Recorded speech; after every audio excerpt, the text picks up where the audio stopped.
Steve Dahill, author of the Age of Sail trilogy, Secrets of Mary Celeste, Clipper Wars, and Privateer, the prequel to the first two books. Steve, you're a sailor. Yes? Tell us about that. I've been sailing since I was a child. I've had my own sailboat since I was about 8 or 9 years old. Grew up sailing in Nantucket Sound and Buzzards Bay, where I still have a racing sailboat, which we race extensively all up and down the East Coast. And that is your 35-foot racing sailboat, Riva. That's right. I understand you've sailed from Buzzards Bay, Edgartown, Boston, where else? I've been up to the coast of Maine. I've sailed to Bermuda, not on my boat, on a friend's boat. And but we're basically coastal sailors, and we race at a yacht club down in Buzzards Bay with our family and friends. It's a great life. So I'll start with questions about the book. In my series, Age of Sail, I do have a character named Emma Mary Hammond. Her name was Mary Celeste Hammond, and she used to call herself Emma. And she's the heroine of my third book coming out named Privateer.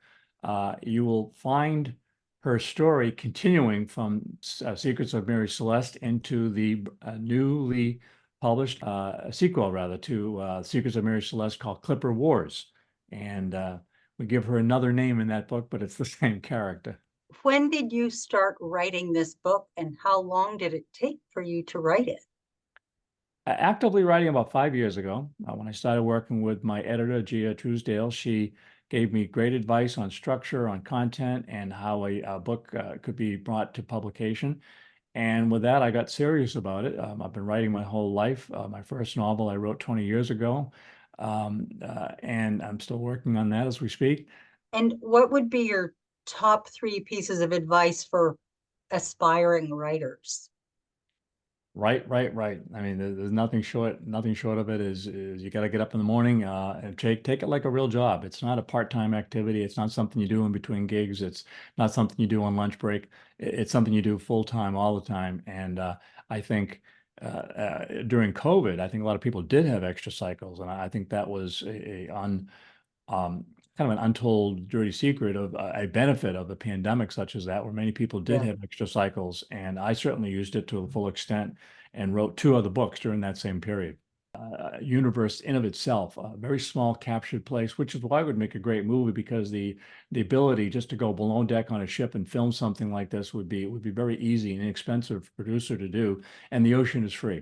Yeah. So it really presents a lot of opportunities for an author, and the story was there. I just had to connect the dots. People today may not fully appreciate how much a sailing society America was in the 19th century. Well, And that's why I call my trilogy The Age of Sail. Eh, Most people in America today, with the notable exception of the indigenous peoples, came to America on ship. Certainly before the 1920s, it was the only way to get to America. And most of those generations and generations of immigrants came to America by sailing ship.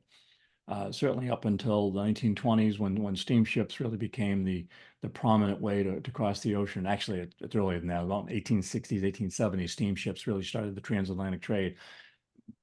Point is that we are a seafaring country. The language that we use is based on many terms from sailors from the 17th, 18th, 19th centuries, and we all got here by ships, and therefore, before the country in the 1850s created the interstate highway system, the primary way to produce trade from one port to another, from California to Boston, from New York to Philadelphia, was on ships going along the coast. So sailing ships and commerce that went on these ships, sailed by these sailors, is an integral part of our history, is an integral part to our economy and how this country grew. And we shouldn't lose sight of that. It's not about sailing. It's not about yacht clubs. It's about commerce. It's about growth. It's about economy. It's about moving peoples from one place to another. Without the clipper ships from Boston in the 1850s, the California gold rush diggers would have been digging with their fingers. So it was the shovels and it was the wheelbarrows, it was the pikes and the spikes that were developed in Massachusetts and Connecticut and New York that went by clipper ship to California that helped explode the California West Coast miracle in the 1860s, 1850s. So sailing ships are an important part of this country's history and the people that sailed on them. You touch on the slave trade. Can you talk more about that, please? The same ships that were used in my Age of Sail trilogy, whether they be privateers during wartime of, let's say, the Revolution or the War of 1812, those same ships also were doing smuggling when the tariffs were exorbitant and there was the only way to make any money, as well as honest trade. But the same ships, generally two-masted schooners and brigs, were also used for the murderous triangular trade, whereby cargoes would be sent from Boston or New York or Newport, Rhode Island, over to Europe for cash, which was then brought down to the West African ports, which was used to buy enslaved peoples that were then transported across something called the Middle Passage over to the West Indies and up until about 1805 to Charleston, South Carolina, predominantly, and peoples that were enslaved were sent to the sugarcane fields in the West Indies and the cotton fields of the American Deep South. And this was a trade that helped start many private fortunes. You made three profits every leg of the trip. The triangular trade, hence the name, was a profit-making endeavor, and only the Middle Passage, the second out of the third triangle, was considered a slave trade. The other two were perfectly legitimate, but the slave trading was what enabled this commerce to happen. So the rum that was delivered to Europe, the sugarcane that was delivered to Massachusetts and Rhode Island, were all enabled by the third leg of enslaved people going from Africa to the southern part of North America. What kind of research went into this book? I guess it started with I've been a sailor my whole life. I've raced and sailed all across the East Coast, so I've got a lot of personal knowledge and skills out at sea. I've sailed from Bermuda to Massachusetts, up along the Maine coast. But I've also done a great deal of personal research, both on ships of all sizes, everything from the USS Constitution, which I can see out my window, to the USS Eagle, both of whom are commanded by women commanders at this point in time, women captains. And I've interviewed them. Fascinating stories about those types of ships. I've been on clipper ships, the Stad Amsterdam, which comes to Boston on a regular basis. I've been on ships that are faux privateers. It's very similar to the Mary Celeste that have been built in the 20th century, as well as ships that are left over from the 19th century, fishing trades and schooner trades. So I've been on a lot of these ships. I've interviewed the captains and masters and have really come to understand how a sailing ship would have to tack if they were going through Cape Horn in a gale. I've done extensive research. I have a library of probably over 150 maritime and nautical books. I've done extensive research at places like the Massachusetts Historical Society, Mystic Seaport, and the Boston Maritime Museum, as well as the U.S. Sailing Museum in Newport, Rhode Island. And I put all this research together so the sailing facts are accurate in my best of my ability to portray them as they were back in the time as portrayed. And again, for fun, I read nonfiction books about heroes such as Admiral Nelson, Captain Cochrane, and John Barry, who, by the way, Captain John Barry I'm a descendant, the direct descendant of his family. His brother was a privateer captain whose ship sank, bringing supplies back to George Washington. So even in my own family, we have a sailing heritage that I'm very proud of. So you put all of that together, and I think it does resonate in a series of books that is historically accurate as well as highly entertaining. Tell us about the other books in your Age of Sail trilogy, Steve. So The Secrets of Mary Celeste is about the mystery ship from the 1830s. The next book coming out, called Clipper Wars, is a fascinating story of what I call the Great Chase. And that's a sequel to Mary Celeste. So yes, it picks up some of the characters from the first book. It's a sequel. So I wanted to find out what happened to two of my characters in Mary Celeste, and I kept on writing. I literally never stopped. After I finished Mary Celeste, I immediately started writing Clipper Wars because I wanted to see what happened to the poor folks. Clipper Wars is a fictionalized version of things that really did happen. They really were clipper ship races. For instance, the Ariel and Taiping were British tea clippers from the 1860s that left Canton, China on the same day. And after sailing halfway around the world, ended up in the Thames River in London within 6 hours of each other, which is just a phenomenal feat of Amazing. sailing and racing. And in those days, they said there were tens of thousands of people lining the banks of the cliffs, coming in up the English Channel, cheering these two ships on that were racing breakneck speed, 24/7, months at end, at speeds of up to 20 miles an hour. So, through monstrous oceans and storms. It was just a phenomenal feat of sailing. And I've tried to capture that same spirit, that same excitement, and I put it into a fictional race to the California Gold Rush, where the first ships there would gain a fortune in gold and the notoriety of the fastest sailing ship in the world. And without revealing too much, book 3 is called Privateer, and it's the prequel to Secrets of Mary Celeste. That's correct. Can you And talk a little bit about it? uh, Privateer is a part of American history I'm fascinated with, because we just talked before about the slave trade.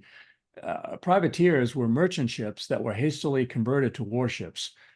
They would put cannon on the deck, and they would send these ships out with something called a letter of marque. Letter of marque was simply a government's license for them to attack an enemy ship when they were at war. Mhm. And privateers were very, very prevalent during the American Revolution and very prevalent during the War of 1812. The United States only had about a dozen warships when we declared war on Great Britain, who at the time had in the neighborhood of 800 warships. So you might be scratching your head saying, why would anyone do something like that? Well, one of the reasons was we also had in the neighborhood of 2,000 privateers, and that put a serious dent in the British economy, where they were bringing goods and services from the West Indies on merchant ships to London and Liverpool, and American ships were capturing them and destroying them in process. So a privateer as a unofficial arm of the United States Navy was a very, very effective means of fighting an empire such as Great Britain, both in the Revolution and the War of 1812. And their story has not been fully told, and I tried to tell it in Privateer, where they were both heroes and villains, and it was again a very brutal existence, but it was one of the few ways that a poor sailor could make his fortune in a couple of voyages, and they did. They made great fortunes in some of the houses in Manchester, Massachusetts, by the sea on the seacoast, where those families were first started with the fortunes made from privateering in the 1812s.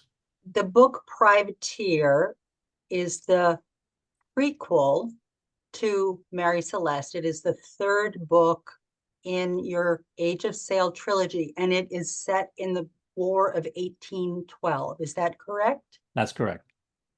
You are part of a famous seafaring family. Tell us about that. Yeah, I'm a direct descendant of a fellow named Captain John Barry, who was a privateer captain in the Revolutionary War. His ship actually sank coming back from France with supplies for George Washington's army. His brother, Commodore John Barry, is known as the father of the United States Navy. So the Barry blood has been in my family for many generations, and I'm very proud of the sailing heritage that my family has been part of. What historical characters have influenced your writing? Is there a real life Alexander Briggs, Priscilla Gant, or Captain Portus Gant and Mr. Rocca, who strikes terror in the readers? Most of the characters are fictional. However, some of the sea captains that you will read in the Age of Sail trilogy are based on real sea captains, and shipbuilders such as Donald Mackay. There was one captain that was so cruel to his crew, going from Boston to San Francisco in the 1850s on a clipper ship, that as soon as he arrived in San Francisco, he was arrested and imprisoned for the cruelty on the crew. So I have largely made my Captain Gant character based on him, because once offshore, a captain had a complete 100% control over the lives and the deaths of everybody on board. In some cases, because the crews in those days were largely sailors of let's say, somewhat scurrilous backgrounds. They like to drink and they like to plunder and the ports that they went into. So they were really a very tough bunch. And captains, as a result, treated them very harshly. And it was a very harsh life. These people would make $20, $30 a month at most on a 3-month-old voyage, and then have to pay for the supplies, the food that they ate during the voyage. So they'd come back almost as impoverished as they left. So it was a very tough life. And the captains, to keep control, were extraordinarily strict. From having read your 3 books in the Age of Sail trilogy, child labor was a thing on ships. Young boys would be conscripted or sent off on the ships as early as age 8 or 9. Is that correct? And tell us how that worked out. In warships in particular, literally young boys of that age that were sent below because they were able to do some of the more hazardous duties that an adult in his right mind would never do, carrying gunpowder on a ship that was exploding all around with fire. And sometimes it was just the way these young boys would survive because they were impoverished at home. In other cases, they were young gentlemen, sons of lords and high-ranking aristocrats in various countries that went to sea as a young gentleman or midshipmen, they were often called, as a training exercise to become captains and officers of sailing ships. So that was very common to see youngsters on board. As a matter of fact, a lot of the sailors, the able-bodied sailors, were in fact teenagers because a grown man could not climb the heights that they had to climb and go out on the spars that they had to go out on. It was a very, very perilous activity, particularly during a storm. And young, fearless men in their teens and early 20s were the most likely volunteers for such an activity. Steve, who is your target reader for librarians? Are they recommending your books to young middle school readers, high school readers, adults? Is this book accessible to everyone? Well, I think librarians are a great target for the simple reason that there's so many books, fiction in particular, a popular fiction for young readers are dystopian. They're harsh, all about all sorts of real life events, but there's no adventure to them. It's a pretty tough read. I'm talking about things like Hunger Games. So over hundreds of years, young readers have always been attracted to heroes and heroines, adventure stories. My writing is more along those lines. It's not a children's story, it's an adult story. Yeah. But certainly middle school and high school readers would enjoy these stories. And I do have young heroes and heroines, teens that have to overcome extraordinary odds to survive in this world. A young reader can relate to the characters because they can see themselves in Right. the teenage characters and Yes, they can. aspire to be as brave as. But I'm finding an awful lot of women have really been attracted to the stories because of the strong women protagonists that I have in all 3 books. So it's resonating through both men and women, and I would say, high school readers and up as the target audience.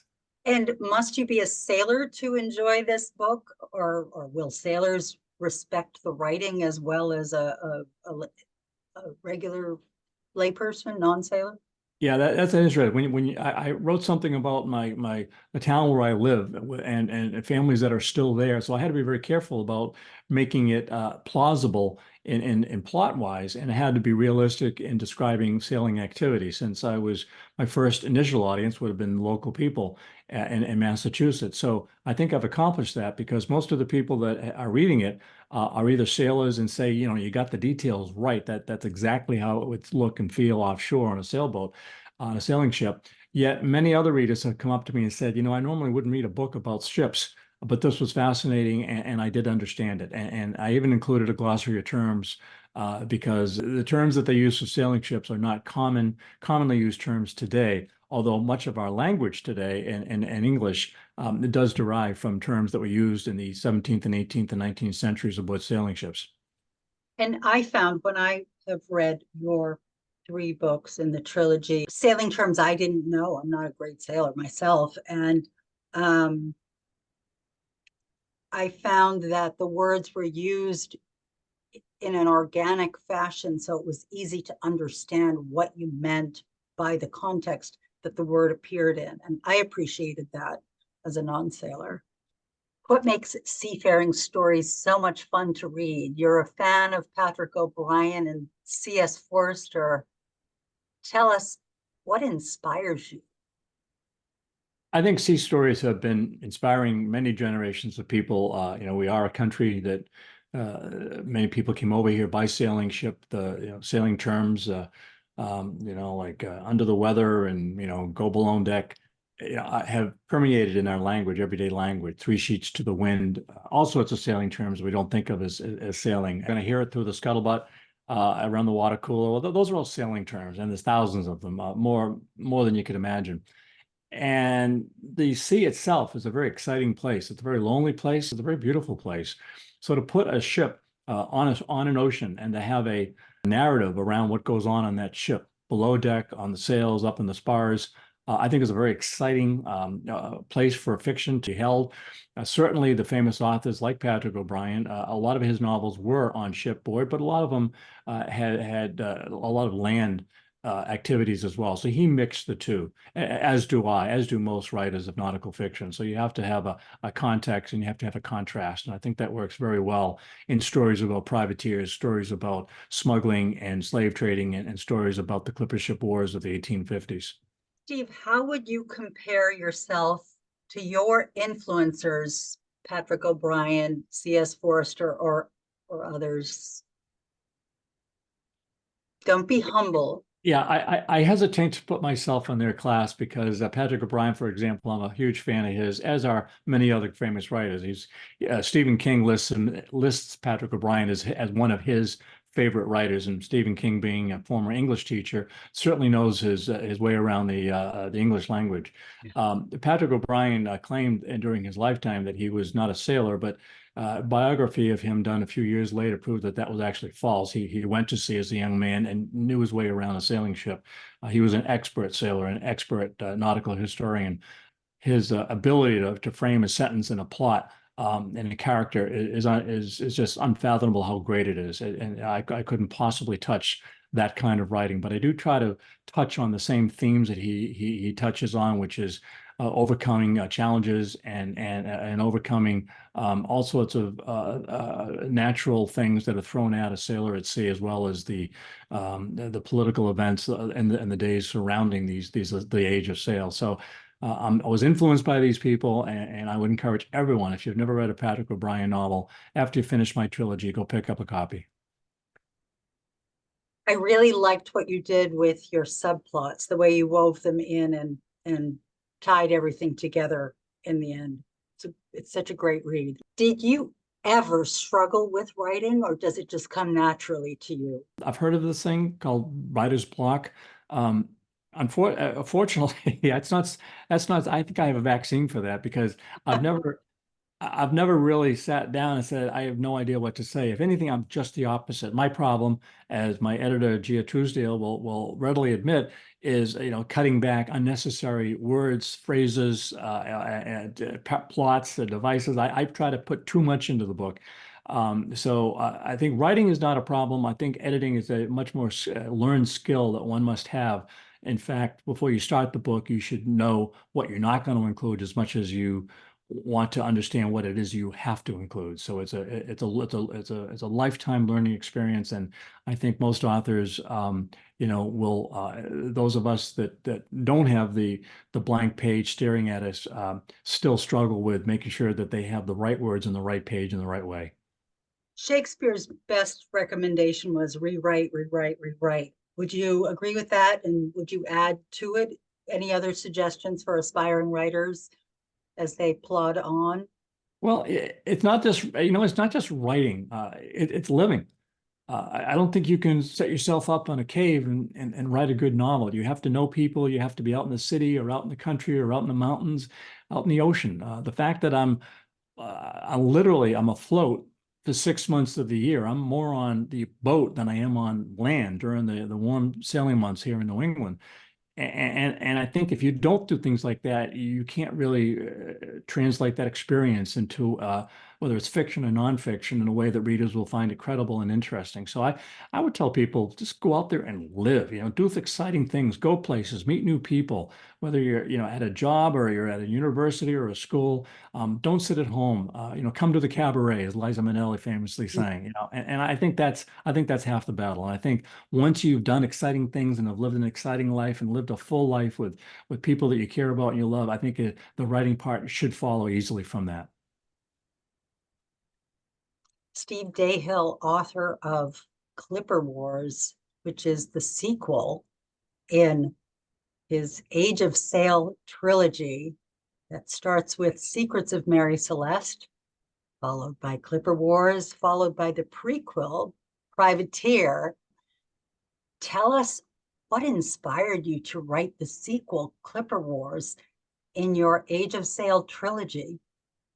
Well, I live during the winters on Boston Harbor. I can look out my window and see the yards in East Boston where the great clipper ships of the 1840s and the 1850s were constructed alongside all sorts of shipyards, including the famous Donald McKay shipyard and the Chelsea Creek, directly across the water from where the USS Constitution was built in 1798. So the proximity to the history has always fascinated me. I look out every day. I walk around the city of Boston, and there's history every place you look. And I thought that as much as focus as we've had here in Boston on the American Revolution and the activities of 1775, very little has been written, certainly in a fictional standpoint, on the great clipper ship era of the mid 19th century. Boston, the early part of the 19th century, was the commerce center, not of just of America, but of the world. Ships from Boston were opening up places like China and Japan. We're opening up markets in India and South Africa. And it was a booming economy and it was a booming time. And the ships had to get faster and stronger and larger to carry more and more commerce to different parts of the world. And hence the clipper ship era became. And I just thought, what a great, of all my interests, personal interest in sailing and sailboat racing, these were the fastest, the largest sailing ships ever created, and there's still nothing like it in the world. The record flying cloud, 89 days from New York to San Francisco, has only recently been matched by a modern sailing speed vessel. I think it was a trimaran. Up before that time, there was nothing even close to getting to California in less than 6 months, and that took overland. So the clipper ship era was a fascinating time. It helped explode the American economy. It was 10 years before the Civil War, and it was a very exciting era. And the ships themselves were just the greatest machines that mankind had made up to that point in time. Steve, does Clipper Wars answer questions left unanswered in Secrets of Mary Celeste, your seminal work? I'd like to think. Don't give away spoilers. No spoilers, but I'd like to think that all of the outstanding questions one might have after reading Secrets of Mary Celeste, like what happened to this character and what happened to that character and did they find this and what happened to that, is all resolved in Clipper Wars. Hence, it's 20 years later, the 20-year gap between the two stories, and most of the characters that survive Mary Celeste, and not everybody survives Secrets of Mary Celeste, but the survivors that do make it back ashore from the various ships, you'll see them again. So as I have read all three books, I have to add that, and correct me if I'm wrong, books 1 and 2 resolve one another, and yet they plant the seeds that are revealed, cultivated and harvested in the book 3, Privateer, which is the prequel to books 1 and 2. Is that correct? That's correct.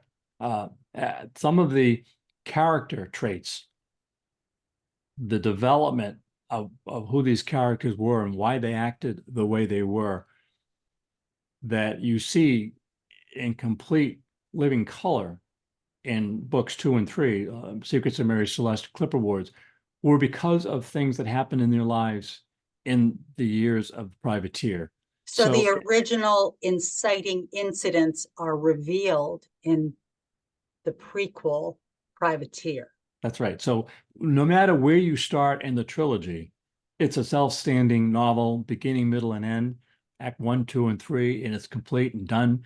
But if you read all 3 of them, it has a continuous narrative. It's a family saga And I think it enhances the reading experience because it brings a lot of other things together that frankly only come together in one's lifetime. So a lot of books, and modern literature are very short points of time.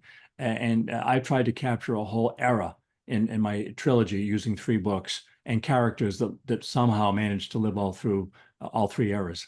And you do so brilliantly. Why did you choose the title Clipper Wars? Uh, I thought it was indicative of the violence at the time. People don't think of merchant ships as being a violent entity. Mm. I don't think Millennium Falcon had a gun on it, or maybe it did, but I just don't remember it. I mean, it was mostly running away from Imperial starships. So the idea that these beautiful sailing ships would actually be a terror to the crew, could actually be dangerous to each other, is something that I don't think has really ever come out in popular fiction. So it was a very violent time. The people sailing these ships were very violent people. It was a rough and tumble era. It truly was a Wild West, predating the American Wild West as we came to know it in the 1870s and 1880s. So it was the original American Wild West was aboard these clipper ships. And I just thought that to depict it as anything other than a war wouldn't have been, historically accurate or I think narratively interesting. We're a nation of immigrants that came to this country by and large by ship. Up until probably the late part of the 19th century, most of the families that came to America, except for indigenous peoples, of course, came by sailing ship. So as a country, we have a maritime history, and we all have salt water in our bloods of some way or another. So and this is one of the highlights of the American economy, as one of the highlights of the American sailing economy. That's why I called it the age of sail. It peaked and it ebbed out, but it's never really left us. The Pilgrims came by sailing ship, and there are still millions of Americans who recreate on the water, on rivers, lakes, ponds, ocean, on all sorts of ships, whether they're sail or motorized. So we are a country with a very strong nautical history, and this is one of the highlights. The clipper ship era was one of the highlights of that nautical history, and I thought it should be, fictionalized and made popular, remind people of where we came from. And what about the aspect of competition in this country that you capture in Clipper Wars?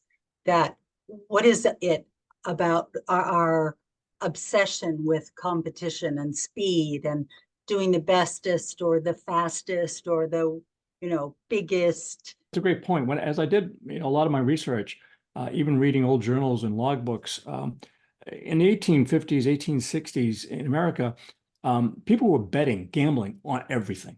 You couldn't go through a town or a village and there not be a horse race going on at one time or another. Buggy races through New York City were famous. Even the robber barons, the great wealthy people of New York, would get out in their little buggies and be racing around, for minimal bets. But the crowds were in the tens of thousands betting with them.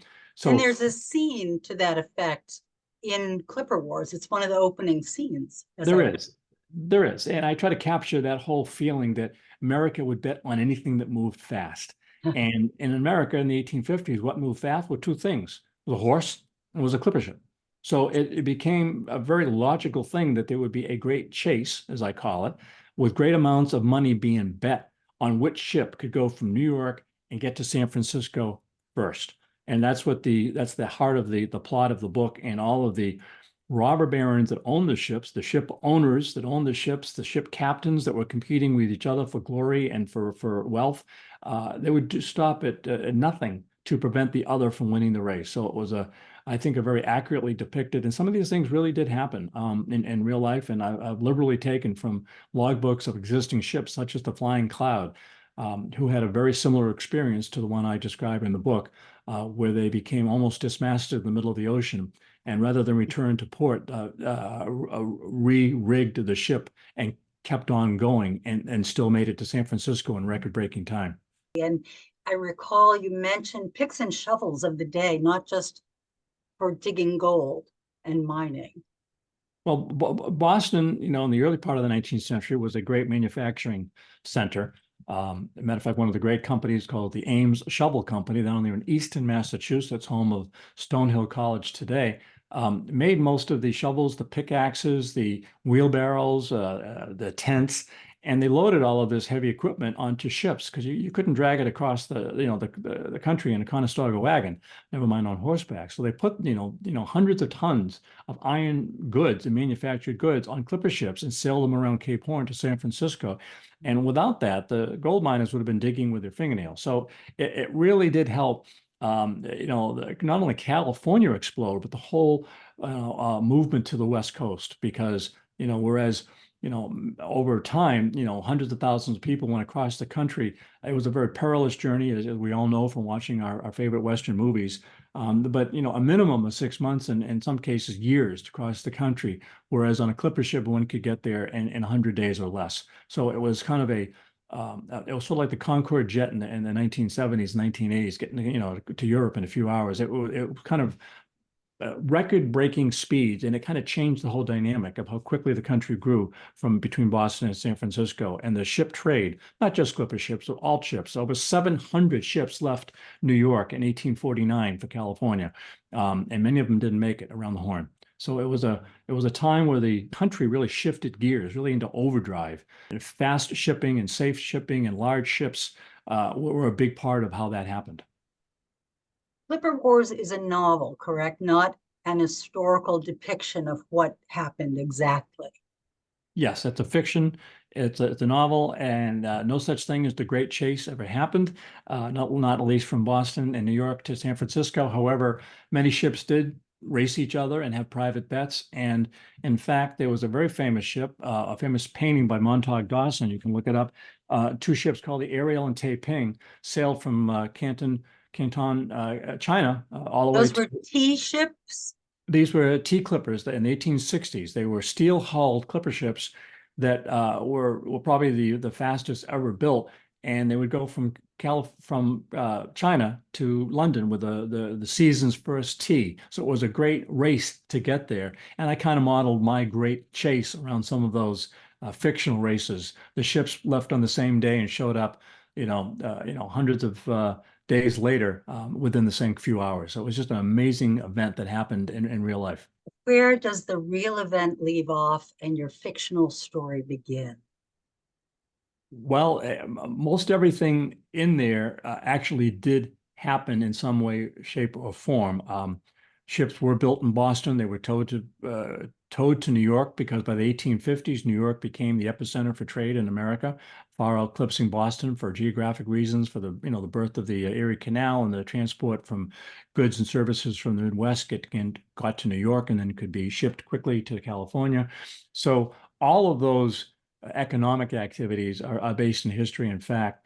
My characters were largely invented in my own mind, although I do introduce you to some historical figures such as Commodore Vanderbilt. And there was a very real race between sailing ships of commerce and steamships of commerce. And that development was going for many, many years. And obviously the steamship took over after the Civil War and became the prominent way that people would be transported from one location to another across an ocean. Interport from Boston to New York, from New York to Philadelphia, Philadelphia to Newport, Newport to Norfolk, Virginia. These trades were still largely done right up until the 20th century on sailing ships. But the competition and the conflict between the age of sail and the age of steam was intense in the 1850s, and I try to capture that and the personalities behind it. It's one robber baron would want his steamships to win, the other one would want his sailing ships to win, and they fought with each other behind the scenes. Yeah, there's some really rich moments in your book where you capture that beautifully, I found when I read it. Thank you. When did you start writing Clipper Wars? And how long did it take? What were some of the obstacles?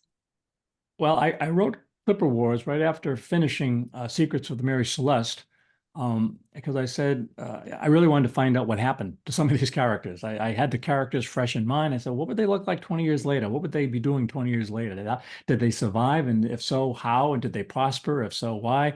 Did they not prosper? If so, why not?